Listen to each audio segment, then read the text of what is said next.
শেফালি তুমি কি মোরে বাউটাও দেবা না? এই গত 4 বছর থেকে তোমার পিছি আমি ঘুরি 450 টাকা জোতা জোড়া কাল পাতলাই ফুডই। তুমি যা হর এখন আমার একটু বাউটাও দাও, আমি এখন একটু এই তোমার লাগে আমি পিরিটি ধরতে চাই। এ খরাতে ফো তোর মই কি লাগে বাউ দিল? তোর কি আছে? সাত করে তুমি কি কইলে?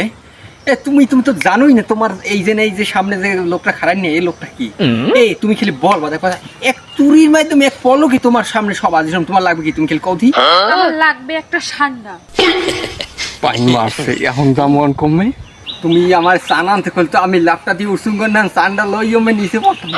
তুমি আমার হরিণের চামড়া নিয়ে করলে গোস্তার নিয়ে করলে তোমার সামনে আমি হরিণের পিঠে সরে চললেই তুমি চাইছো একটা ঠান্ডা কোন রোমা পান্ডা কি একটা গুইল এনে দিল একটা সিহে এনে দি সিয়ে কি মই কোলে লই বইতে মু অর্ধে দ্বিগুণায় গন্ধ। এই মোর তোর সামনে যে সর ওই ঠান্ডালয় যদি আইতে পারো তাহলে মোর তোর সামনে আস, আর না হইলে তোর এই যে বাইরে মুখ কইলাম না। ঠান্ডা একটা রোমা বাইর হচ্ছে আবার রোমা একটা বাইরেল হচ্ছে এই হালায় কোন হালায় যে বাইরেল হচ্ছে হালার পাইতে